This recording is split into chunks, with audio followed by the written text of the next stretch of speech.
quiero agradecer a todos, a todas, a todos por estar presentes aquí. Vamos a charlar con especialistas, con economistas, con personas que entienden de gestión, entienden de docencia, entienden de lo que pasa en Argentina, lo que pasa en la economía. Y si de hecho uno pregunta hoy en la calle, las mayores preocupaciones son quizás seguridad, una, y la otra es inflación, la otra son los precios, los alimentos. Estamos con niveles muy altos de subas de precio. Y acá vamos a hablar en esta tarde, en este panel, sobre los mitos de esa inflación, porque hay muchas personas que se la pasan dando recetas, dando fórmulas, dando, bueno, quizás palabras muy sencillas para resolver problemas muy complejos, ¿no? Y por eso es que me enorgullece estar aquí presentando. Mi nombre es Ezequiel Orlando, soy economista, soy periodista y me enorgullece entonces estar presentando este panel sobre mitos de la inflación. Obviamente vamos a dejar a cada cual exponer primero y después, si quieren alguien hacer algún comentario, alguna pregunta, será más que bienvenido. Me acompaña Amado Boudou, ex ministro de Economía Nacional.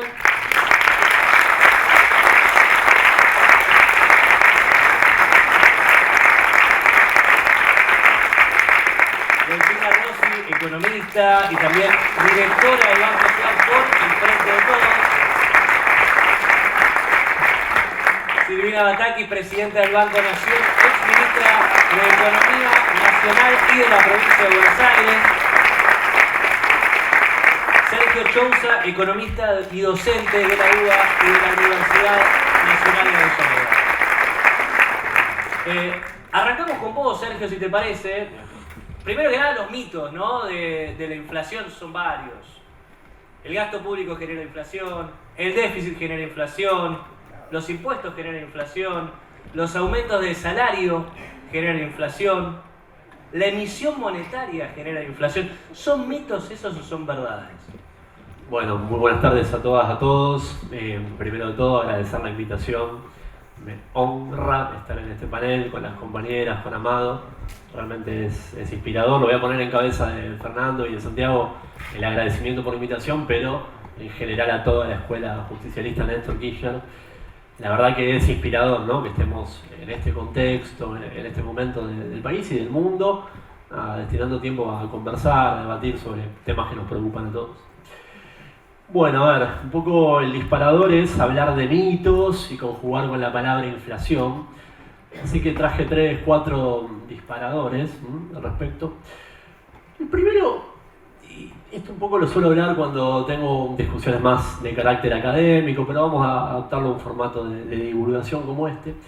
El primero tiene que ver con el efecto económico de un proceso inflacionario. Hay algo que está muy arraigado, muy instalado en el debate público sobre el problema inflacionario, que es su efecto económico. Con el efecto económico me refiero a cuál es el impacto distributivo, si absolutamente siempre tiene efectos regresivos o si no necesariamente. Primero, para eso uno diría, bueno, tenemos que tener en cuenta que una economía como la nuestra está muy ampliamente basada en el consumo como pilar, como factor explicativo de la producción interna, ¿no? Es el determinante, es el factor que más moviliza la actividad. Con lo cual, bueno, uno diría, si algo de un proceso inflacionario puede llegar a potenciar ese consumo, eso necesariamente también se va a vincular con mayores niveles de actividad, con mayores niveles de producción y por ende con mayores niveles de empleo. De nada de lo que estoy diciendo, lógicamente se desprende un simplismo que entonces a mayor inflación y más consumo y por ende más producción y más empleo, no lo quiero plantear con esa linealidad, pero tampoco me parece que vale lo contrario, ¿no?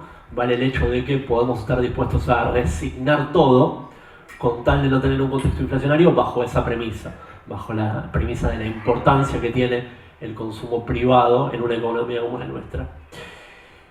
Hay un poco me remito a una referencia que había hecho Paul Krugman, un economista que premio Nobel, nadie lo puede tildar de populista en el conjunto académico internacional, ¿no? En el sistema económico global. Delphi tal vez lo conoce un poco más, pero yo creo que si viene acá a Argentina, Paul no votaría a Unión por la Patria, me parece que estaría un poco más adapto a Larreta tal vez.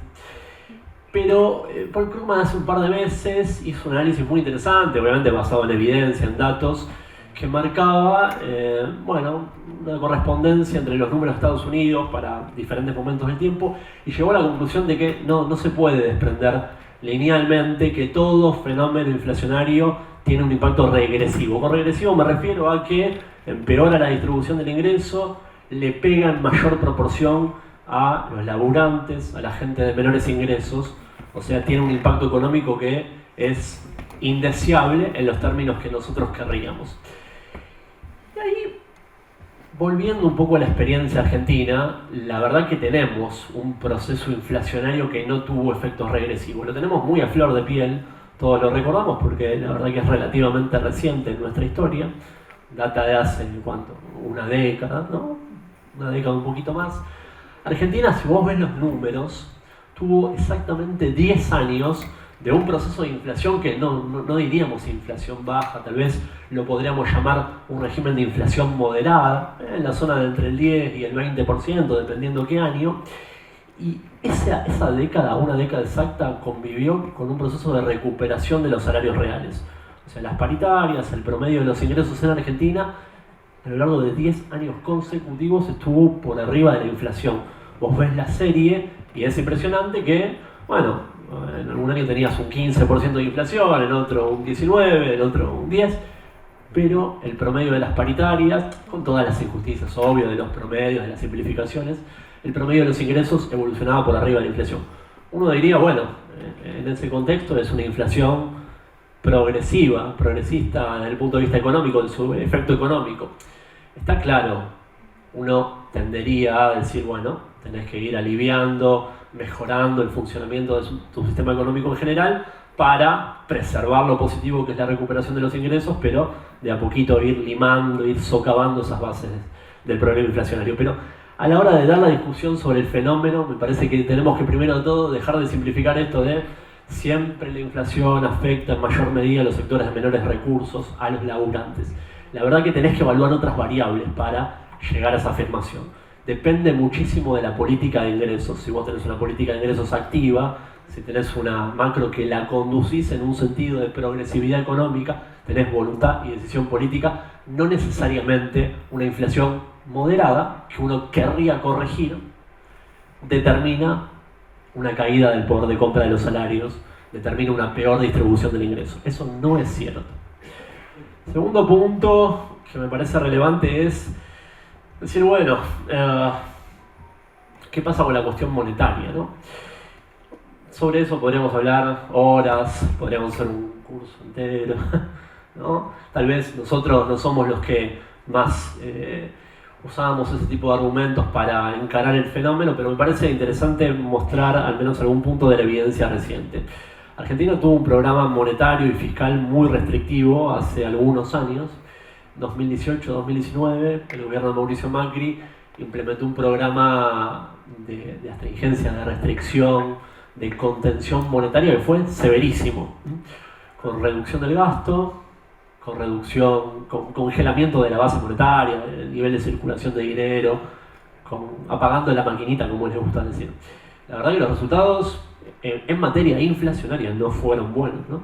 No solamente tuvo consecuencias enormes en términos distributivos, en términos de actividad. Recuerdan, 2018-2019 fue la paz de los cementerios en la economía argentina. Increíble que con el influjo de dólares fenomenal del Fondo Monetario y gastillándolos, dilapidándolos, no pudo reactivar la economía en ese fin de año 2018 y todo a lo largo de 2019.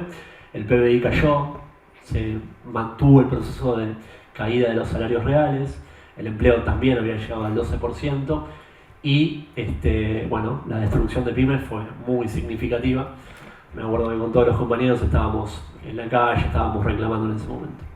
Con lo cual, fíjense, interesante, ¿no? Tampoco me parece que tengamos que simplificar esta linealidad que siempre nos propone la ortodoxia, que siempre nos propone el pensamiento neoliberal de, bueno, vos simplemente apagás la maquinita, simplemente aplicás un programa muy restrictivo en materia monetaria y fiscal y automáticamente tenés una solución. Parece que tenemos que problematizarlo, lo cual obviamente no quiere decir, bueno, podemos hacer cualquier cosa. Al respecto, entonces, el tercer punto, ese disparador de, bueno, entonces se puede hacer cualquier cosa. Ahí me parece que vale la pena traer la experiencia más reciente de estos últimos 3 años. En 2020 a nosotros nos cayó un fenómeno que era impensado para absolutamente cualquier persona.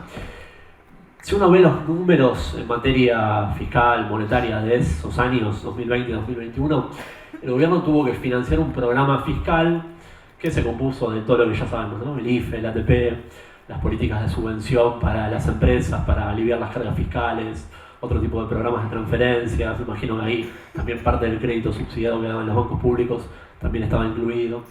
Fueron 11 puntos del PBI. A mí me costaría dimensionarlo, transmitírselo con un solo número, ¿no? Yo digo 11 puntos del PBI, ¿qué está diciendo este muchacho? Es mucho, es poco. Bueno, es monumental para un país tener que financiar 11 puntos de un gasto inesperado, no solamente para Argentina. De hecho, Argentina está en una posición más o menos promedio en lo que tuvo que destinar, en lo que pudo destinar para aliviar, para oficiar una política contracíclica en ese momento tan complicado. ¿Cuál fue la diferencia de nuestro país respecto de otros del resto del mundo? Bueno, que nosotros no teníamos crédito, ¿no? Y esto no es trivial.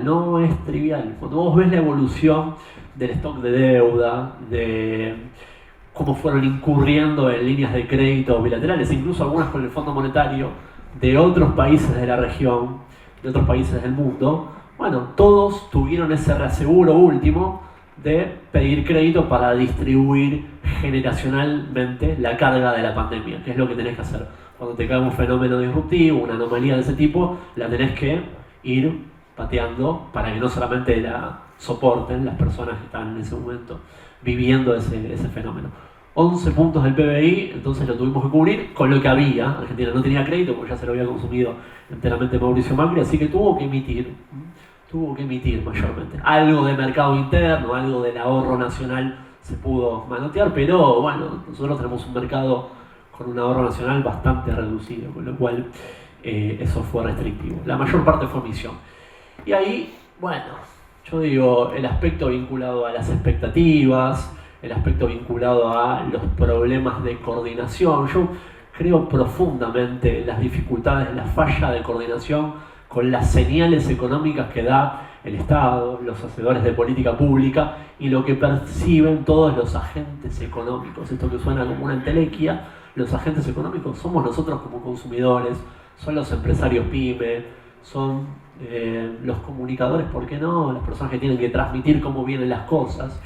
Cuando vos tenés que incurrir en esa anomalía fiscal y monetaria porque te cayó una pandemia y no tenés acceso al crédito, obviamente eso va a generar una falla de coordinación, y generó una falla de coordinación, ¿no? Tuvimos en ese momento ese salto brutal de los dólares libres en el mes de octubre de 2020, fue el salto más pronunciado del dólar blue en lo que va de esta administración. Si vos ajustás por inflación ese dólar, hoy estaría en la zona de los 1.500 pesos, una locura, ¿no? Lo que había sido ese salto cambiario de ese momento. Así que digo, este apelativo a no podemos hacer cualquier cosa no es, seamos menos populistas, porque la verdad que la lucha de este gobierno, sobre todo el último año, por ordenar la macro, por ordenar las cuentas públicas, fue una batalla monumental para hacer frente a otra anomalía, que fue que encima tras cartón te cayó una sequía que te llevó puesto un cuarto de las exportaciones. Entonces acá no hay responsabilidad fiscal, acá no hay populismo, ninguna de esas tonterías que plantea muchas veces el pensamiento neoliberal, sino que lo que hay es, bueno, voluntad de hacer frente, minimizando el daño social de fenómenos que fueron muy disruptivos. Cierro con 2 últimos puntitos breves. Uno es el de las regularidades. Yo cuando hablo a nivel académico siempre lo planteo, ¿no? Con algunos numeritos. La verdad que el principal factor determinante del proceso inflacionario en Argentina en los últimos años tuvo que ver con, bueno, lo que algunos economistas conocen y llaman restricción externa. Yo diría, simplemente para ponerlo en términos llanos y concretos, no tenés dólares, flaco. Si vos no tenés dólares, tenés que abastecer a tu sector productivo, tenés mucha dependencia de muchos sectores de actividad que no son completos, no están plenamente integrados como para autoabastecerte. Bueno, necesariamente vas a tener algún tipo de impacto, algún tipo de canal de propagación a los precios internos. Cuando lo conjugás con una gimnasia inflacionaria muy arraigada que tenemos en nuestra economía, porque los episodios inflacionarios son más la norma que la excepción en Argentina, eso se vuelve principalmente complejo. Ahora estamos en un bicho muy particular que se llama régimen de alta inflación, ¿no? Que tiene además una característica muy puntual, que es la de que incluso tal vez sea más difícil de solucionarlo que una hiper, ¿no? Que es algo que como un tsunami te pasa por arriba, viene en un momento pero también se va rápidamente. Resolver un proceso de alta inflación cuando genera comportamientos de los diferentes participantes de la economía que se van adaptando, que van produciendo una dinámica de inercia inflacionaria, que van adaptando sus contratos, los contratos de la economía cada vez se indexan más, y que si el alquiler me lo ajustan una vez por año, ahora me lo ajustan una vez cada 6 meses y después una vez por trimestre. Todo eso que constituye un régimen de alta inflación es complejo tratarlo, por eso no hay que subestimar el problema. Último de los puntos sobre la cuestión de los mitos, y conjugando con lo anterior, no hay soluciones mágicas. No hay soluciones mágicas. Que esto me parece que en el contexto de una campaña política, ¿no? Cuando tal vez es tan fácil ser oposición hoy en día y plantear, bueno, estos son los bestias que tienen 110% de inflación, y señalo con el dedito cuando el gobierno anterior también había duplicado, con el mejor de los contextos, con una apoyatura geopolítica internacional fenomenal, y había duplicado la inflación. En este contexto me parece necesario machacar con esta idea de que no hay soluciones mágicas. Lo que viene para adelante es la necesidad de ordenar el funcionamiento de mercados que hoy tienen distorsiones, tienen problemas de funcionamiento muy claros. Para mí el más evidente es el del mercado cambiario, que requiere no un service, sino una modificación más integral. Después tenés problemas de precios relativos, a lo largo de tantos años de un proceso inflacionario, los precios relativos se te van desacomodando, hay cosas que salen muy baratas en términos relativos, otras que salen muy caras en términos relativos. La más evidente que sale muy barata hoy es el salario, es la que quedó más desacoplada a la baja, lamentablemente, por los ingresos en términos más generales. Ahí tenés un precio relativo que está muy atrasado. Entonces, cuando uno escucha a los referentes de la oposición plantear, bueno, no, yo pago la maquinita, le pido más plata al Fondo Monetario, ayer, y rápidamente por la vía de la confianza se me acomodan las cosas. Viene la confianza, vienen las inversiones y se acomoda todo. Yo digo, nosotros, me parece que como proyecto político tenemos que bregar por el orden macro, no podemos resignar la necesidad de tener cuentas públicas equilibradas. Bueno, Silvina, mirá, justo estoy sentado al lado de una persona que siempre machaca sobre eso, ¿no? La necesidad de la responsabilidad de un gobierno peronista a la hora de llevar la política macro y las cuentas públicas. Pero me parece que también tenemos que dar testimonio de que no puede ser a cualquier precio, ¿no? En términos sociales. Porque un programa que a tontas y a locas promueva volver a la paz de los cementerios, promueva una política de recorte monetario y fiscal muy restrictiva, bueno, ya sabemos el impacto que puede tener.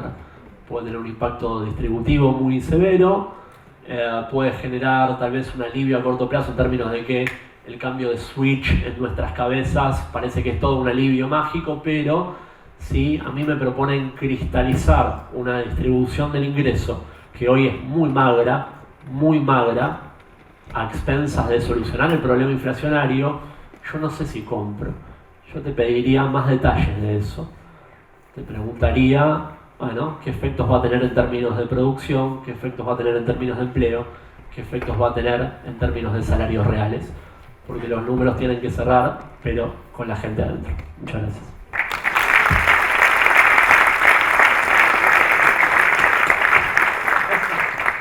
Muy bien, la verdad quiero destacar este espacio de la escuela Néstor Kirchner porque está bueno que haya un lugar donde se puedan difundir estas ideas en este momento de tanta desinformación, porque parece un cliché decir esto porque lo dice mucha gente, pero la realidad es que hay mucha campaña de desinformación y es financiada, es paga ese lugar, ¿no? Entonces hay muchos espacios donde se desinforma, donde se instalan teorías que se comprobaron falsas hace décadas atrás, y como bien decía Sergio, sin tirar las cosas quiero decirlo, como bien decía Sergio, bueno, nada, esto es bueno que se conozca, porque las cuentas tienen que cerrar con las personas adentro. Por eso agradezco, bueno, este espacio, está bueno que exista, y le agradezco a Santiago por la invitación. Delfina, te quiero consultar a vos, justamente en línea con lo que decía Chousa recién de la campaña, los modelos que existen en este momento, que están en disputa y que son muy parecidos también por las propuestas a lo que ya sucedió en otro momento. Me refiero puntualmente a Bullrich planteando blindaje, que es lo mismo que 2001, porque los dólares del fondo es lo mismo que ya sucedió en 2001 cuando se blindó a la economía y vimos cómo terminó. También adelanta Carrió, que va a hacer un escenario similar. Y después del otro lado, ¿cuál es la propuesta? ¿No? Porque me parece interesante hablar de eso.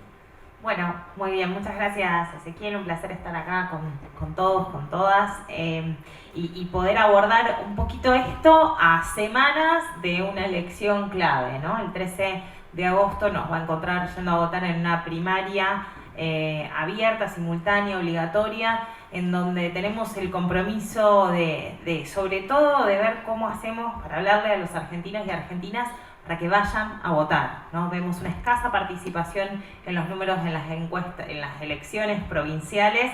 Creo que ese es quizás el termómetro al menos más certero, y dejando de lado de encuestas, que nos debería preocupar. ¿Qué está pasando? Que a 40 años de la democracia no interpelamos a la gente para que vaya a votar. Y en parte lo que está pasando es esta inflación del 100%, ¿no? En parte lo que está pasando es esta inflación del 100% que molesta, que no sabemos cómo gestionar nuestra vida cotidiana, que quizás muchos de los que están acá en el público ya la vivieron y pasaron la hiper y saben que la convertibilidad fue un desastre, pero también yo doy clases en la universidad, mis colegas acá también, digo, los pibes que tienen entre 16 y 18 años que van a votar por primera vez son nacidos en el 2004, después del 2001.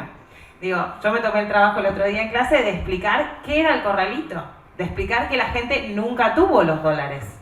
Digo, que era una ilusión financiera, que la gente, no es que los bancos se quedaron con los dólares de la gente, porque esos dólares nunca estuvieron ahí. Entonces, es muy difícil la tarea militante que tenemos por delante de explicar de dónde viene esta inflación y por qué esos espejitos de colores, esas alternativas que se presentan, que lo decía Sergio, lo decía Ezequiel, son irreales y sobre todo van en contra de las grandes mayorías, y significa efectivamente dejar a mucha gente afuera, once and for all, dicen los yanquis, ¿no? De una vez y para siempre, ¿no? Entonces, recapitulando un poquito y agregando, la verdad que Sergio dejó el tablero muy bien armado, pero ayer hablaba con un economista de Estados Unidos que me visitaba para ver esto, bueno, ¿qué están pensando en las nuevas economías? Y me dice, ¿y la inflación? Le digo, mira, vos tenés un problema con la inflación, nosotros estamos un poquito más acostumbrados acá, ¿por qué estás tan preocupado por la inflación? Y claro, desde el COVID y la guerra con Ucrania, que es el evento geopolítico que ejemplifica las tensiones comerciales, entre la guerra comercial entre Estados Unidos y China principalmente, la inflación ha vuelto a ser un problema en las economías centrales, que no lo era. Y en esos centros de poder donde también se crean las escuelas de pensamiento económico que muchos de acá adoptan, nos habían hecho creer que la inflación era exclusivamente un fenómeno monetario. Ahí está uno de los mitos claves. ¿Por qué? Porque ellos supuestamente con el famoso inflation targeting, ¿no? de poner un objetivo de inflación por parte del Banco Central que a todos los actores económicos lo satisfacieran, se suponía que iban a controlar la inflación. Y se encontró, la Reserva Federal de los Estados Unidos, el Banco Central Europeo, se encontró que ponían un objetivo de 2% de inflación, 2,5%, y la inflación los estaba pasando por encima. Porque habían dejado de mirar, y lo digo porque es tan simbólico, insisto, porque muchos de los economistas hoy acá asesorando a algunos de los principales candidatos a presidente hacen una traspolación como si esto fuese lo mismo y además adoptan escuelas que fracasan en los mismos países centrales, ¿sí? Christine Lagarde pensaba que poniendo, ahora estuvo con Mauricio Macri, yo sé que todos nos enamoramos de Christine Lagarde como nos prohibió Macri en su momento, pero desde el Banco Central Europeo, poniendo una meta de inflación y aumentando las tasas de interés en un momento que las familias europeas estaban pagando sobrecostos de energía por la crisis energética entre Rusia y Ucrania, subía la tasa de interés, haciendo que caiga la demanda doméstica en los mercados, porque las familias estaban endeudadas, teniendo que pagar un crédito hipotecario con tasa variable. Esto de la tasa fija, ya saben, ¿no? Digo, en ningún lugar del mundo, gracias Procrear, no existe en ningún lugar del mundo. A tasa variable, le aumentaba la tasa a las familias y a su vez aumentaba el costo de la energía de la mayoría de las familias. Hablando de pobreza energética, en pleno Europa estado de bienestar. Pobreza energética, desahucios, desalojos y pobreza energética, ¿sí? Entonces, y niveles de desempleo atroces también en Estados Unidos, que ahora se recompone, es una economía mucho más dinámica, pero que no habían visto. ¿Con qué se recompone también?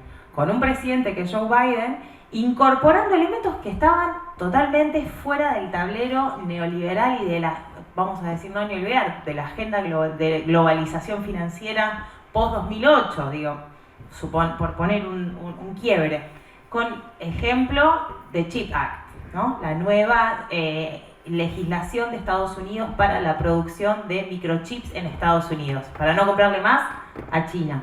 Un proceso de lo que se llama reshoring, o de decirle a las empresas americanas, no compres más en China, comprá en Vietnam, comprá en Corea del Sur. Un proceso de que lo llaman friendshoring, ¿no? Reubicación de la producción industrial en los países amigos. Eso, friendshoring, reshoring, retraer, volver a instalar la producción industrial en Estados Unidos, son procesos que estaban afuera de la discusión, ¿sí? Entonces, la biblioteca neoclásica, neoliberal, ¿sí? De muchos de los economistas que hoy acá la siguen teniendo como la principal idea, voy a hacer un proceso de inflation targeting, y lo digo, ¿recuerdan la foto? Algunos tenemos, no sé si está Mercedes Alessandro, que es directora de la carrera acá de UMEC, tiene la tasa de Sturzenegger diciendo 10% más menos 2, el más menos 2, con Lucas Leal. Digo, el Banco Central de Mauricio Macri intentó hacer un proceso de inflation targeting diciendo que la inflación iba a ser entre el 8 y el 12%, ¿y cuánto fue? 52% nos dejó de inflación el gobierno de Mauricio Macri. Una receta totalmente errada que hoy tampoco en las economías avanzadas, estables y desarrolladas del mundo funcionan. ¿Por qué? Porque parte de los precios tiene que ver con la producción, tiene que ver con costos, tiene que ver con energía, tiene que ver con procesos estratégicos, con desarrollo. Es mentira que nosotros somos los obsoletos cuando queremos hablar de producción y trabajo. ¿Sí? Si el mundo está haciendo eso, el mundo se está rediscutiendo dónde y cómo se produce, ¿por qué nosotros desde Argentina no podemos hablar justamente de soberanía y de independencia económica? ¿Por qué nosotros tenemos que resignar eso cuando el propio Estados Unidos está haciendo un reshoring, ¿no? Entonces, no, bueno, pero entonces como sos un país subdesarrollado, acomodate. Y cuando nos dijeron eso, un poco lo decía Sergio, cuando nos ofrecen soluciones mágicas a corto plazo, por ejemplo, para solucionar simplemente la inflación, detrás de ese papelito está un congelamiento de la cuestión distributiva o que pierdan aún más los salarios en nuestro país, ¿no? En ese mundo, la Argentina que nos dejó Mauricio Macri también importa parte de la inflación que se produce por estas guerras, pero también tiene una oportunidad, ¿no? En este mundo tan convulsionado. Pero tenemos que ver cómo aprovechar la oportunidad y al mismo tiempo salir de esto que Sergio explicaba muy bien, que es un régimen de alta inflación, ¿no? Lo del régimen de alta inflación es importante y quiero hablar de esto porque tenemos un frente político que se llama Unión por la Patria. Y saben que el régimen de alta inflación es como los contratos se acortan, se actualizan todo el tiempo, se indexan.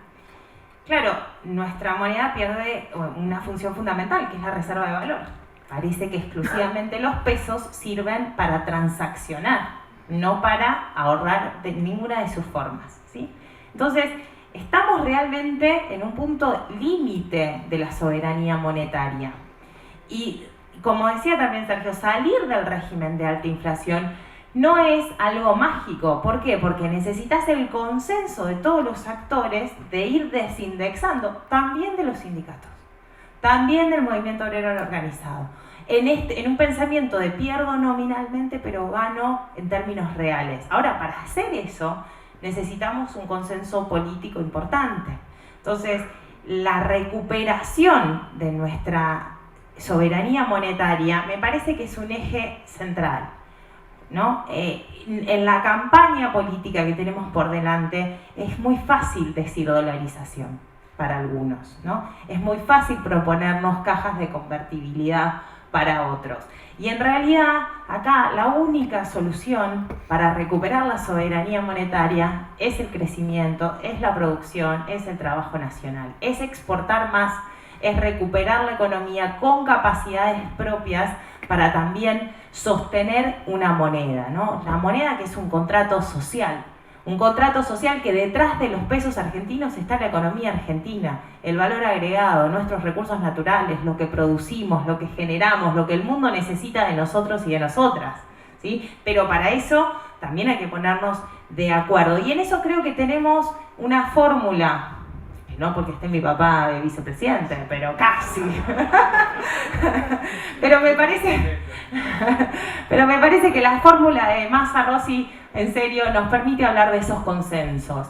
Y la palabra consenso es la que nos proponía Cristina cuando hablaba desde el Calafate de la necesidad de entender que pasamos de una etapa de hegemonía política a una etapa de consensos. Y los consensos los tenemos que construir con los otros.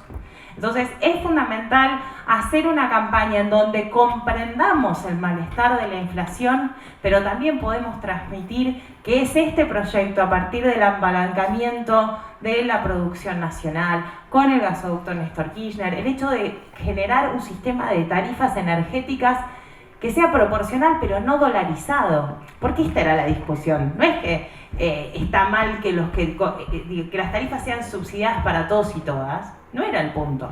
El punto es tener una producción y un sistema nacional energético en pesos. Y veamos nosotros cómo la distribuimos, pero no a favor de Shell y de las multinacionales. Esa era la discusión, ¿no? Entonces, me parece que tenemos una oportunidad de explicar que para bajar la inflación tenemos que seguir en este camino de recuperación de soberanía, de construcción de la patria, de construcción de capacidades, porque la inflación es un poquito el síntoma. ¿Es un régimen de alta inflación? ¿Es complicado? ¿Está todo indexado? Sí, pero es el síntoma, es como la temperatura, la fiebre en una enfermedad. Y la enfermedad es esta economía bimonetaria, diría Cristina. Es el hecho de que no tenemos soberanía monetaria, es el hecho de que necesitamos más profundidad en nuestro sistema financiero para hacer crecer mejor y más rápido a las empresas y generar más oportunidades laborales, ¿no? Entonces tenemos que atacar a la enfermedad y la inflación se va a ir acomodando, ¿sí? Por último, y para ser no tan extensa, a mí me gusta pensar en esto de que la inflación es como la fiebre. Me gusta pensar que quizás este gobierno, y con este último tiempo, bueno, quizás nos está vacunando contra la inflación, ¿no? Si conseguimos el sostenimiento de un gobierno nacional y popular y no volver a una ola neoliberal, entonces esta inflación va a ser un paso para sanarnos. Ahora, si la Argentina vuelve a caer en un modelo neoliberal, llámese Bullrich, llámese Larreta o las extremidades, las barbaridades que dice Javier Milei, la verdad es que vamos a ver procesos inflacionarios mucho peor. Porque en definitiva, ellos, el 1%, los que están dolarizados, los que se llevan la plata del país, los que aprovechan para fugarla, saben que con la inflación ganan. Saben que con un régimen de alta inflación en donde pueden indexar contratos y en cada negociación te gano un poquito y además aprovecho para tener más margen y consigo más margen de capital, ellos ganan. Entonces, sí, es cierto, a veces la inflación conseguimos que sea por puja distributiva. Lo hemos logrado en otro momento. Hoy la inflación nos perjudica a las clases populares. Esta inflación la tenemos que dar vuelta. Esta inflación, el compromiso del gobierno es dar la vuelta, es no conformarnos con esta inflación, pero tampoco pedir la paz de los cementerios, como decía Sergio. Compañeros, no hay soluciones mágicas, lo decía Sergio, yo lo repito, es crecimiento, es producción, es trabajo, los precios se van a acumular si generamos el consenso político también para construir la Argentina que todos soñamos. Muchas gracias.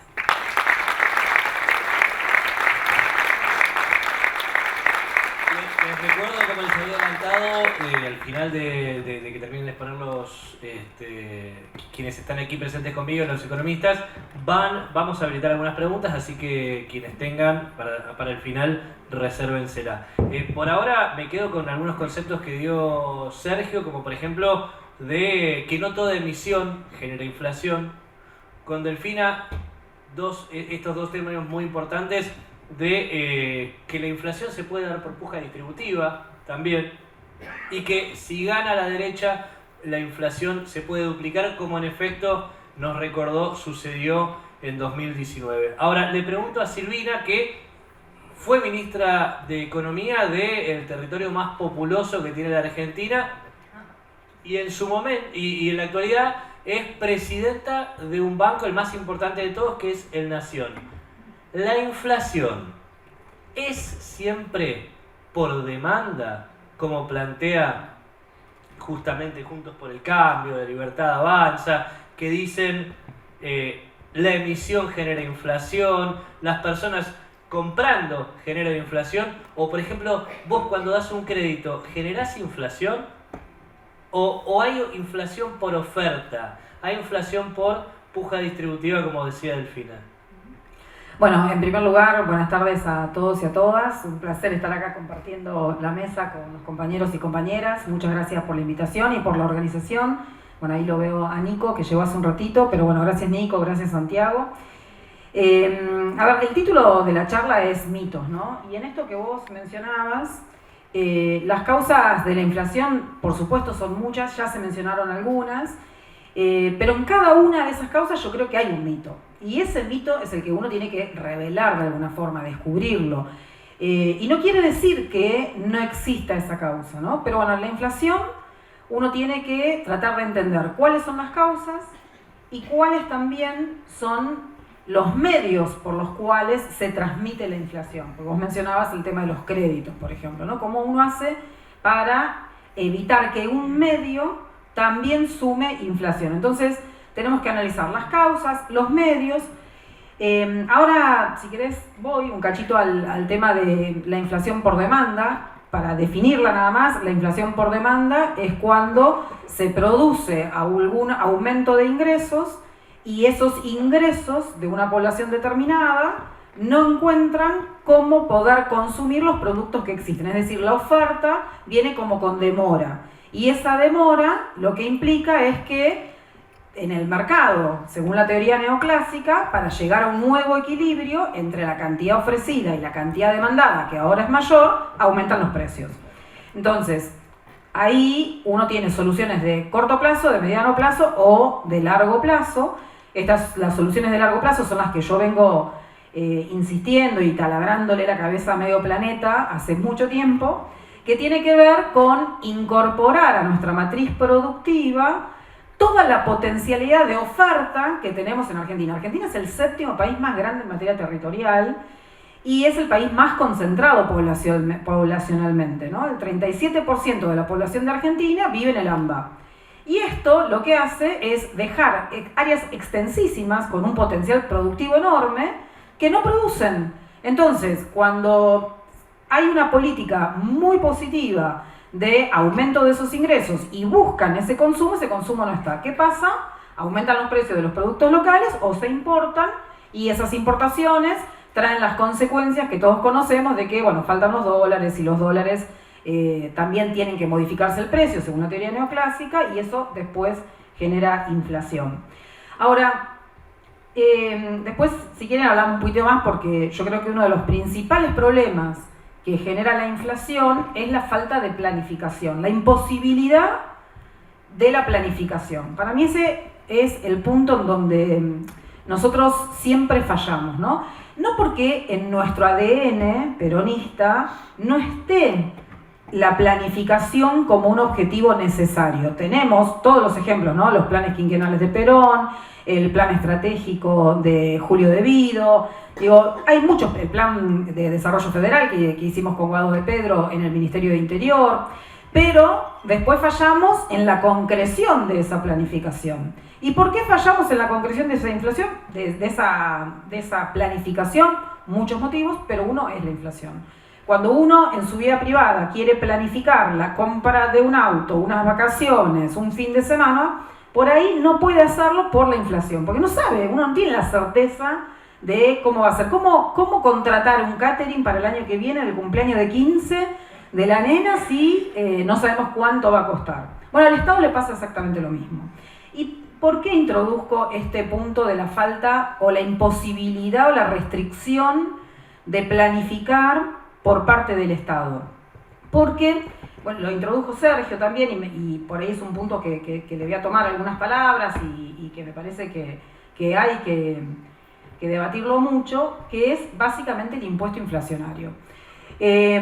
Muchas veces se dice que el Estado quiere tener impuesto inflacionario, porque como no logra de alguna forma tener la recaudación suficiente de recursos a través de los impuestos habituales, los que pasan por el Congreso de la Nación, para los que se crean agencias tributarias, etcétera, etcétera, entonces hay una motivación de crear este impuesto inflacionario. El impuesto inflacionario básicamente es que de cada 100 pesos que yo tengo este mes, el mes que viene voy a poder consumir 80% de lo que consumí antes. Entonces la diferencia sería el impuesto inflacionario. Ahora, ese impuesto inflacionario, en teoría económica, tiene dos vertientes que analizar. Algo que se llama el señoreaje y otro que se llama el efecto Libera-Tanzi, ¿no? Nos metemos acá con grandes intelectuales de la inflación argentina, ¿no? Grandes intelectuales de Argentina. Bueno, ¿por qué quiero traer estos dos temas a colación? Y si me permiten, por ahí hago como un paréntesis, pero ahora lo vinculo, que es que obviamente estamos en un año electoral. Y los economistas vieron que nos metemos en todo: economía de la salud, economía del medio ambiente, economía laboral. Bueno, también nos metemos en la economía de la política.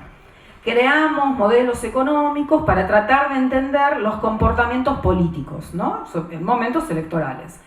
Y en general, y nosotros también lo hacemos actualmente, supongo que todos ustedes lo están haciendo, tratamos de analizar en base a elecciones pasadas, ya sean todas de este año, en distintas provincias, en distintos municipios de Argentina, pero también en la elección del 2021, la del 2019, la del 2017, la del 2015, cómo es el comportamiento de los ciudadanos para votar.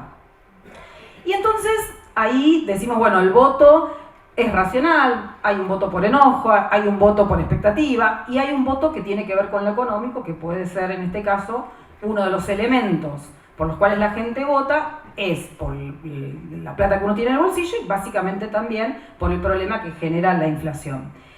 Pero de lo que por ahí menos se habla o se introduce es de tratar de estudiar cuáles son las motivaciones de los partidos políticos para tener un comportamiento determinado en una elección. Ahora lo vinculo con esto otro que decíamos del mito del impuesto inflacionario. En general, lo que dice la teoría política, o alguna de las teorías políticas del comportamiento racional, la teoría racional del comportamiento de los partidos políticos, dice que hay tres modelos, ¿no? de comportamiento de los partidos políticos, no de los ciudadanos que van a ejercer el voto. Esos tres comportamientos se podrían clasificar o definir como partidos que buscan votos, partidos que buscan cargos políticos o partidos que buscan la política. Los partidos que buscan voto serían aquellos partidos que, teniendo la certeza de que no pueden acceder al Poder Ejecutivo a través de los votos, que tienen la certeza de que no van a ganar el Poder Ejecutivo, lo que hacen es tratar de maximizar la cantidad de votos para tener un control sobre el Poder Ejecutivo, sobre el gobierno que va a ganar, sobre la administración del gobierno que va a ganar a través de los partidos legislativos. Pero hay, lo que nosotros los economistas decimos, una función de maximización de la cantidad de votos restringida a determinados hechos. Los partidos que buscan cargos políticos son los partidos que habitualmente se los consideran partidos que forman alianzas de gobierno, ¿no? Y estos partidos políticos pueden tener la certeza o no de ganar una elección, pero básicamente lo que buscan es poder tener determinados cargos políticos en el Poder Ejecutivo o satélites al Poder Ejecutivo para beneficio propio, ¿sí? Este beneficio propio puede ser llegar a esos cargos por haber ganado la elección para poder tomar ventaja del cargo político que va a ejercer para sí mismo o para el poder económico que representa, por ejemplo. Otros no ganan las elecciones, pero de todos modos hay un acuerdo político para, por ejemplo, a través de esos cargos públicos que se logran en el Poder Ejecutivo, destrabar algunas negociaciones en el Poder Legislativo. Y ahí sí tenemos esta cosa de los organismos satélites al Poder Ejecutivo, pero siempre con algún interés propio. Y después están los partidos políticos que buscan la política, ¿sí? Los partidos que buscan la política, en general, tienen la aspiración, la ambición, la certeza de poder ganar una elección y para eso buscan maximizar esa función de votos, de ganar esos votos restringida a un montón de condiciones, pero que creen que efectivamente la política es el instrumento de transformación de las sociedades. Y a mí me parece que no hay ninguna duda de que nosotros creemos que estamos en ese punto, ¿no? Nosotros somos, dentro de estas tres clasificaciones que hace la teoría racional del comportamiento político, este último. Somos ese partido que realmente queremos llegar, obviamente, a ocupar los cargos públicos para beneficio del pueblo. Obviamente que uno después aspira a ocupar un cargo, pero aspira a ocupar ese cargo para poder cambiar la realidad. Ezequiel me preguntaba por el Banco Nación. En este año, en el Banco Nación, hay otorgados 3 billones de créditos en el Banco Nación. También, como por ahí dijo Sergio, es mucha plata, muchísima, muchísima. Nosotros no la vamos a dar nunca, pero muchísima, muchísima plata. Aunque fui a la bóveda, igual tampoco se ve tanta plata. Pero bueno, 3 billones. De esos 3 billones, 1 billón de créditos productivos los dimos en estos 11 meses que llevo yo en el Banco Nación. Entonces, uno quiere ocupar el cargo político para beneficio que reporta ese cargo, como la clasificación anterior, partido que busca cargos políticos, o porque busca hacer una transformación de la realidad. Nosotros estamos en esto. Ahora, ¿por qué quiero hacer un mix entre esta teoría económica de maximización del comportamiento político de los partidos? Porque se dice esto, ¿no? Que el impuesto inflacionario es algo buscado, ¿no? Por los partidos políticos. Ahora, veamos lo siguiente y algo que mencionó Sergio. El impuesto inflacionario genera un efecto sobre el sistema tributario, que es este efecto que lo estudiaron Olivera Tanzi, que es básicamente que los que tienen que pagar los impuestos ante un proceso inflacionario demoran el pago de ese impuesto.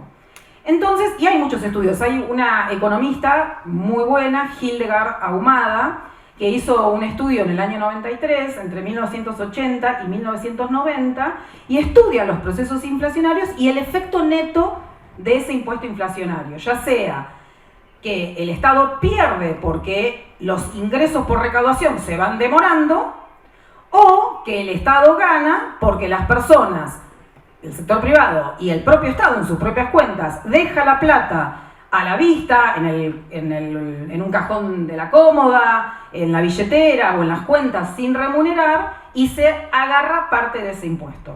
Entonces, ahí están estos estudios que tratan de ver cuánto es el neto del impuesto, ¿no? Y bueno, hay como muchas discusiones respecto de esto. En ese trabajo que hace esta economista, en 1980 a 1990, desde 1993 el paper, el efecto era positivo hacia el Estado. Positivo en un momento hiperinflacionario, donde deja como neto 3 puntos, ¿sí? 3 puntos sobre el PBI, ¿no?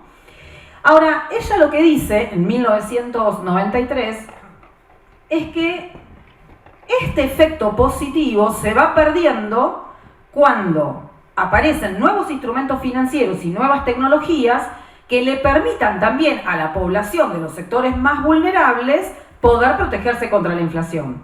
También empieza a reducirse cuando la inflación es sostenida en el tiempo y uno ya tiene una expectativa que ella menciona, es una combinación de expectativa adaptativa y expectativa racional, que es una expectativa mejorada.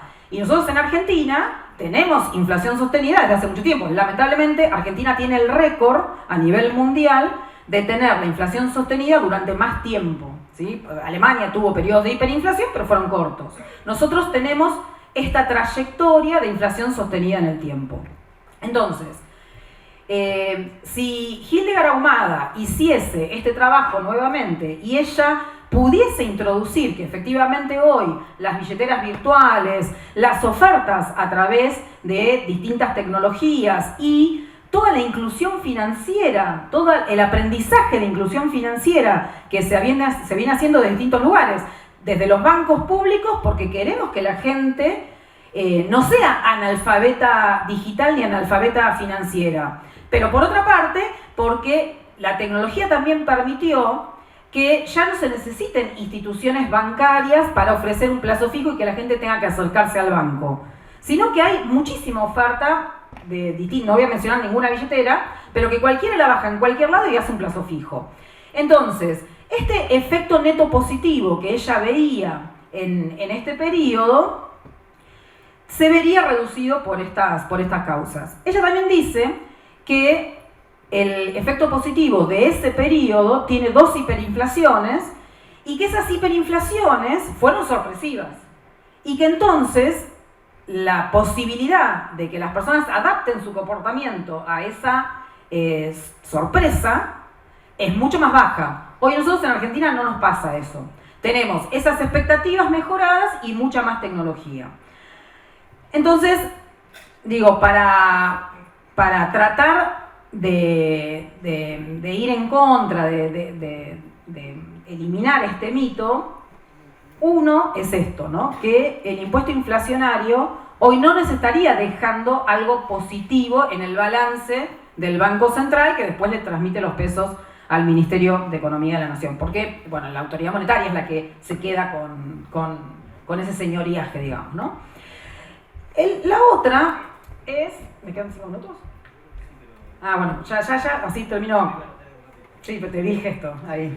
Bueno, la otra es la redistribución de ingresos. Sergio lo mencionó. Por supuesto que la inflación afecta a la población de menores ingresos que tiene menos posibilidades por ahí de acceder a moneda dura o a todas estas tecnologías, aunque es mucho menor. Pero, por supuesto también, cuando los impuestos directos son los que pagan las personas de más altos ingresos y demoran los pagos, ganan ellos respecto de quienes pagamos todos los días el impuesto cuando cobramos una botellita de agua, que es el IVA, que son impuestos que se recaudan automáticamente, ¿no? Entonces también hay un problema de redistribución de ingresos.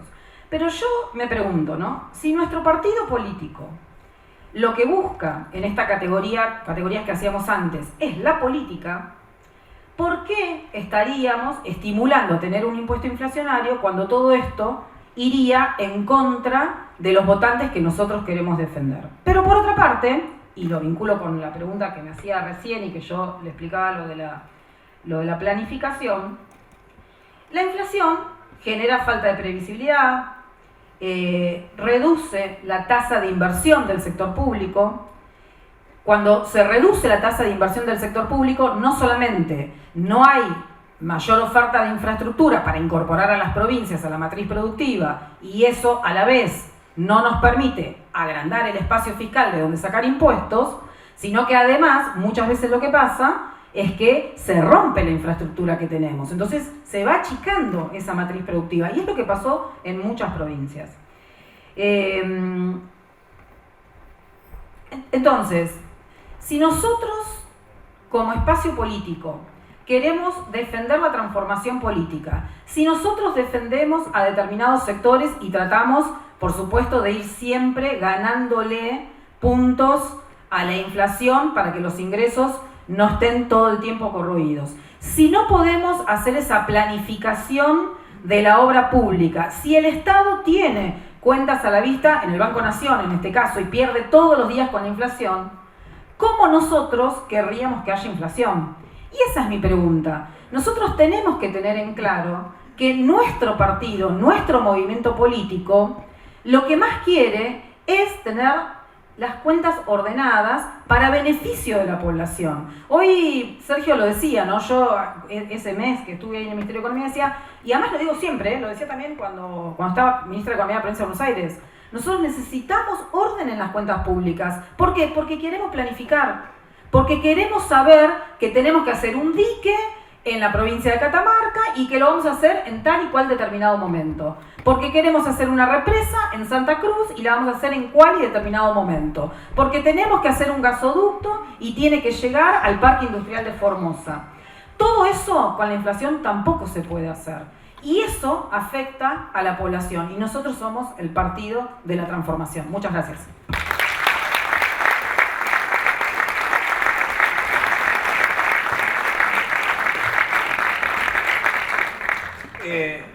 Bueno, muchas gracias Silvina. Bueno, nuevamente, insisto, esto es una charla magistral. Les recomiendo estén haciendo sus anotaciones. Si no arrancaron, empiecen ahora. Me quedo con varios conceptos de lo que planteaste. Nuevamente, el billón de pesos en créditos en 11 meses del Banco Nación de tu gestión, de los 3 billones de crédito productivo, habla de la prioridad, ¿no?, que tienen algunas gestiones en los bancos públicos que sirven para eso. En realidad pueden servir para muchas cosas. Hemos visto Juntos por el Cambio en su momento lo usó para otras cosas, ¿no? Para quizás financiar importaciones, pero no créditos productivos, financiar préstamos personales, pero no créditos productivos, que son los que generan empleo, que son los que generan mejores salarios, que son los que generan puja distributiva también, y eso genera inflación. Le quiero preguntar a Amado Boudou que, bueno, él fue ministro de Economía, pero también... ¿Cómo? No. Va a ser una pregunta suave para que no baje la presión, sí, por supuesto. Él fue ministro de Economía, pero él también fue vicepresidente de la Nación en un momento en el que la inflación también era un problema. Porque el índice Congreso, el índice Congreso, en su momento, recuerdan, no sé si ustedes tenían edad para ese momento, pero Patricia Bullrich levantaba carteles planteando un número diferente al que daba el INDEC, diciendo que el organismo oficial mentía y que la inflación era otra, ¿sí? La inflación era un problema en la época de Amado Boudou como vicepresidente, también como ministro de Economía, no tenía la escala de ahora. Y los que planteaban tener las respuestas para esa inflación terminaron duplicándola. Entonces, ¿qué podemos hacer? ¿Cuáles son, volviendo al tema que nos convoca, cuáles son esos mitos de la inflación y cuáles son también esos problemas que están en este momento? Porque el Fondo Monetario es un problema para la inflación porque limita políticas. ¿Cuáles son los mitos y cuáles son soluciones potenciales que se pueden dar? Bueno, muy bien, muchas gracias, muy buenas noches a todos y todas. Yo no estaré tan contento como Delfina, pero sí estoy muy contento de que tengamos fórmula de unidad y que sea Massa Rossi esa fórmula para las próximas elecciones. Así que compartimos tu alegría, Delfina, y es política la compartida. Miren, es todo un gran mito el tema de la inflación. Podemos decir mitos de la inflación, pero yo diría que es un gran mito el tema de la inflación, porque la inflación es siempre y en todo lugar un fenómeno de la puja distributiva. Es un fenómeno de la puja distributiva porque, me olvidé de agradecer a la UMED al Instituto de Formación Néstor Kirchner, a Nicolás Trota, a Santiago Fraschina, que están acá, los veo, perdón por el olvido, pero estaba muy entusiasmado con lo que escuché de las compañeras y el compañero. Es siempre y en todo lugar un fenómeno de la puja distributiva, por lo tanto es un fenómeno político. La inflación no es una cuestión técnica, es un fenómeno político. Por eso cuando vienen los aprendices de brujo a querer solucionar, poniendo cara de serios, la cuestión de la inflación con sus recetas de manual, en realidad terminan empeorándolo. Si uno mira la historia económica de Argentina, miren, agarremos la historia reciente. Martínez de Oz, de la dictadura genocida cívico-militar, venía a resolver el problema de la inflación. Lo agravó. En el gobierno de Alfonsín, en la segunda mitad, cuando echaron al ministro Grispun, que pretendía tener una política a favor de la economía nacional, vinieron con el fondo y agravaron la cuestión de la inflación, con el famoso plan, ¿se acuerdan del plan austral? Después el plan primavera. Terminamos con hiperinflaciones que no permitieron que ese gobierno pudiera finalizar normalmente su mandato. Después vino una solución que era que Argentina perdiera parte de sus atributos, que no tuviera política económica. Y también terminó mal, porque supuestamente resolvió la inflación, pero en la balanza lo que destruía eran puestos de trabajo y la actividad productiva en nuestro país. Y finalmente, un episodio, claro, por corto, no menos grave y olvidado, que es el gobierno de la Rúa. Me parece importante traerlo a cuento con el tema de la inflación, aunque estaba dentro de la convertibilidad, porque los nombres son los mismos que circulan hoy en la oposición. No es lo nuevo lo que viene. Patricia Bullrich, Rodríguez Larreta, Sturzenegger, Cavallo, Gerardo Morales, formaban parte en lugares conspicuos del gobierno de la Rúa, que se fue asesinando gente que pretendía protestar por la situación económica y social, usando el aparato del Estado para asesinar a compatriotas. Y después vino Macri, en el medio la década ganada. Después vino Macri, que dijo que con su sola presencia se resolvía la inflación. Tenían todas las grandes recetas, el ministro Pratgay, después el ministro Duhovne, para resolver la cuestión de la inflación. Y la verdad es que pusieron en marcha este verdadero desastre que algunas políticas de la primera etapa de este gobierno no pudieron resolver. Y aquí estamos, las argentinas y argentinos padeciendo unos niveles de inflación que parecía que no iba a haber nunca más después de Néstor y Cristina. Entonces, si interpretamos que la inflación es una exteriorización de la puja distributiva, puede pasar algo que circuló en las 3 exposiciones anteriores. Puede haber regímenes de baja inflación en la cual mejora la distribución del ingreso, como pasó entre 2003 y 2015. Ahora, cuando empieza a saltar a niveles superiores, empiezan a operar mecanismos que van en contra de la distribución del ingreso, que son los famosos mecanismos indexatorios. Todos aquellos sistemas que aparecen en las sociedades para poner en funcionamiento cómo cubrirse de la inflación. Y claro, si la inflación es un problema político, si viene de la puja distributiva, está claro que las relaciones de poder son determinantes en cómo se puede resolver, pero también cómo se transita la cuestión inflacionaria. Cuando hay un gobierno que entiende que hay una puja distributiva y se pone del lado de las trabajadoras, de los trabajadores, de las jubiladas, de los jubilados, bueno, hay un régimen de inflación bajo con mejora de los salarios respecto de la inflación. Esto sucedió durante 12 años y medio, no es un mito ni un cuento, lo vivimos en la Argentina. Cuando viene un gobierno que quiere poner la inflación como problema 1 por encima de todos los demás, terminás con el 50% de inflación y los salarios destruidos. Y también el aparato productivo de la Argentina destruido. Esto no es un mito, pasó hace 4 años, fue el gobierno de Mauricio Macri. Entonces, es clave interpretar, si entendemos que la inflación es un problema distributivo y por ende es un problema político, cómo juegan las relaciones de poder y cuál es el rol del Estado. Y para no quedarnos en la cuestión de la Argentina, miremos lo que pasa en el mundo. No ahora que está esta discusión que también planteaba Delfina respecto a cómo tratan los bancos centrales la cuestión inflacionaria ante estos nuevos fenómenos a partir de la guerra de Ucrania, sino desde 1980, cuando empieza a imponerse el consenso de Washington. Es verdad que el mundo resuelve el problema inflacionario. Ahora, la pregunta importante es qué pasa con la distribución del ingreso en ese periodo. ¿Esa solución del problema inflacionario mejoró o empeoró la vida de las grandes mayorías? Y la verdad es que en términos relativos la empeoró.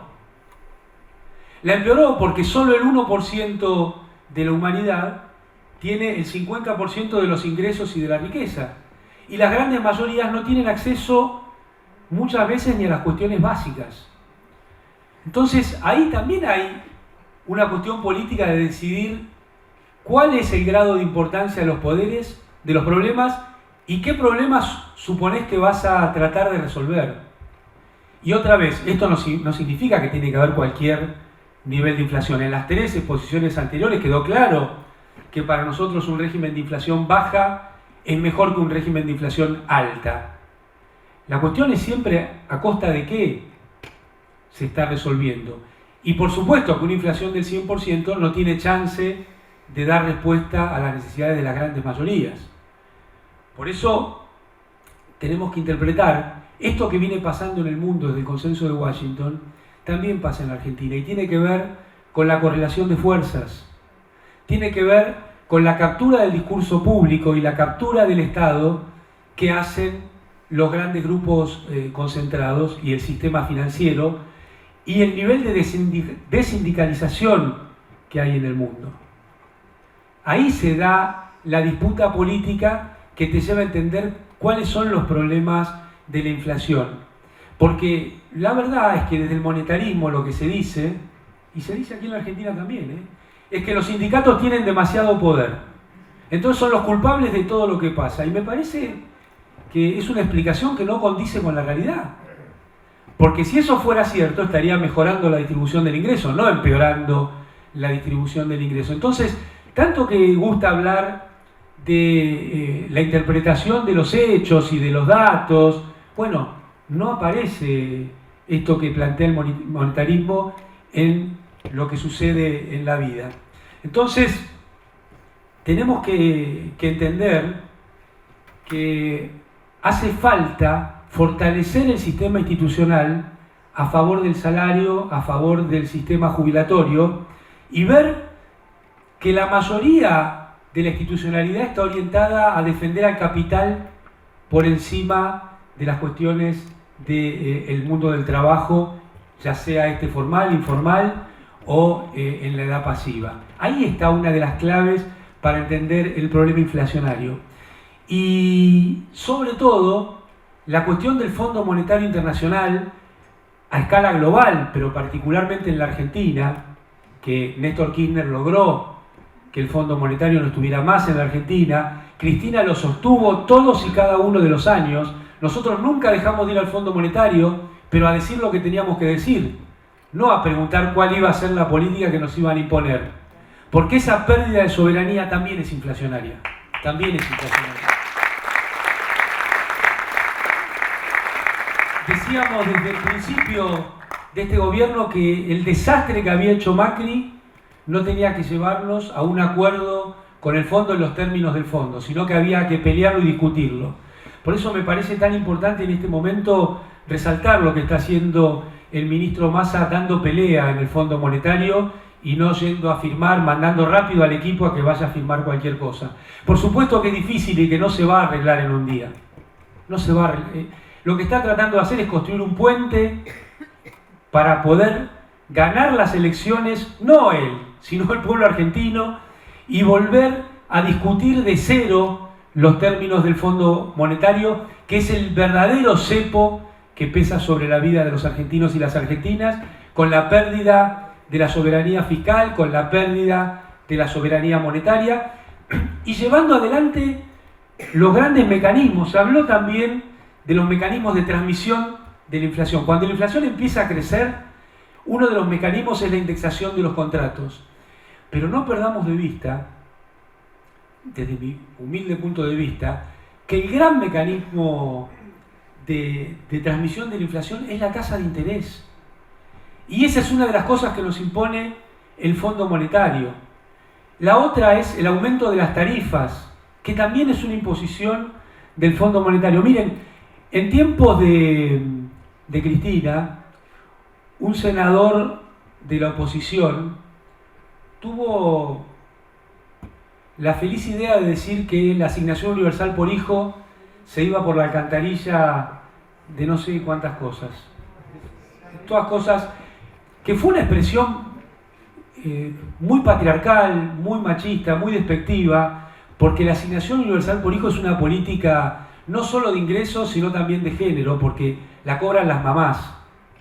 La asignación universal por hijo está en cabeza de las madres, así como la jubilación por ama de casa fue una política también de género, no solo de ingresos. Se buscaban los dos objetivos al mismo tiempo. Pero, contrariamente a lo que decía este senador, las dos grandes canaletas por donde se fue el esfuerzo de los argentinos en el gobierno de Macri fueron las tarifas de los servicios públicos y la tasa de interés. Y tan canaleta fue que para que pudieran realizar en dólares las inversiones, entre comillas, la especulación en pesos, dada la alta tasa de interés que había en la Argentina de Macri, que trajeron al Fondo Monetario para darle un seguro de cambio a esas personas que llevaban adelante esas inversiones. Quiere decir que este préstamo del Fondo Monetario fue un mecanismo de fuga, lisa y llana, de valorización de una tasa de interés desmedida en pesos para que la pudieran realizar en dólares. Y ese es el cepo que hay que tratar de resolver en estos tiempos que vienen, pero por eso este acuerdo con el fondo es inflacionario. Por eso es necesario sacarse de encima este este contrato de adhesión con el Fondo Monetario Internacional. Y entonces tenemos que entender que todos estos son mecanismos institucionales que operan en la puja distributiva en contra de las grandes mayorías. Por eso hay que volver a un régimen, creo yo, donde el Estado tiene una fuerte incidencia en la cuestión de la inflación, pero en forma positiva. Nosotros necesitamos volver a lo que alguna vez se llamó el modelo sueco o el modelo nórdico, que yo creo que la versión mejorada de eso es el modelo peronista, el modelo kirchnerista,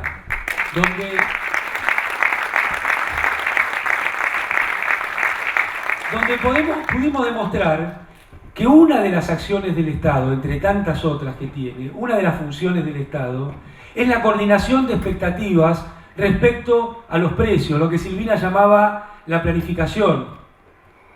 Esa coordinación de expectativas es lo que permite darse una política de ingresos que trate de morigerar la puja distributiva, pero a favor de los que menos tienen.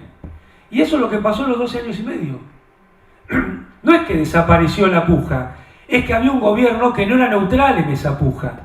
Y eso es lo que permitía que esa puja, en un país que tiene una tradición de disputa, como tiene la Argentina, había unos niveles de inflación moderados que permitían que los ingresos reales crecieran por encima de esos niveles de inflación. Porque lo otro son los países que no tienen puja distributiva y entonces se empeora la distribución del ingreso. Este es uno de los roles del Estado que creo yo no solo no debe ser abandonado, sino que hay que recrear acorde a las realidades de los nuevos tiempos en el próximo gobierno. Miren, cuando vienen con esos programas en gobiernos como el de Macri o el de la Rúa o en tiempos de Martínez de Oz, siempre termina mal. Siempre termina mal porque extreman el uso del Estado a favor de los grandes capitales hasta tal nivel que termina volando por el aire. En tiempos de la Rúa, con Cavallo, con Patricia Bullrich, vino la ley de déficit cero, que se parece mucho a todas las propuestas de campaña que está presentando la oposición para esta elección. Por eso, cuidado cuando nos quieren vender lo viejo con un disfraz nuevo. Ese modelo, estas falacias, estos mitos ya fracasaron una y otra vez en la Argentina. ¿Por qué no volver a probar con lo que funcionó? Si tenemos una etapa en estos 40 años de democracia donde hubo una diferencia enorme en la vida de las y los argentinos, ¿por qué no volver a probar con esos modelos? Por eso, como la inflación es siempre y en todo lugar un fenómeno distributivo que tiene que ver exclusivamente con la política y que las cuestiones técnicas son de segunda, tercera y cuarta magnitud, yo creo que estamos en un momento ideal para hacer una apuesta política, como dijo Cristina, para apostar en política y para seguir adelante con la fórmula Massa-Rossi en la próxima elección para que vuelva a mejorar la distribución del ingreso en Argentina.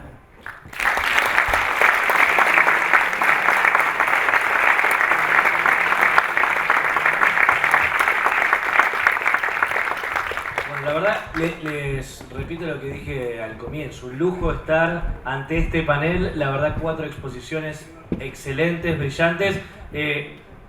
Siempre es puja distributiva la inflación, me quedo con ese concepto de Amado, siempre es político, por eso es tan importante el poder balancear, ¿no? Porque los trabajadores siempre tienen una relación asimétrica con los empresarios. Por eso es tan importante el poder político para poder balancear y generar, bueno, una mejora en el poder adquisitivo. Por eso, insisto, este concepto de Amado es muy importante, que la inflación es puja distributiva y eso, por lo tanto, es político. Es un mito que el gasto público es la que genera inflación, es un mito que el déficit genera la inflación, es un mito que los impuestos generan inflación, que los aumentos salariales generan inflación. En realidad sí, pero no es esa la razón, es la puja distributiva. Es un mito que la emisión monetaria genera inflación y que también se resuelve liberando el tipo de cambio. La inflación tiene perdedores, eso lo sabemos. Me parece que es muy importante resaltar algo que quedó en este panel esta noche, esta tarde, que es que la inflación también tiene ganadores. Y eso es de lo que no se habla y lo que quizás estaría bueno que se empezara a poner arriba de la mesa. Muchas gracias.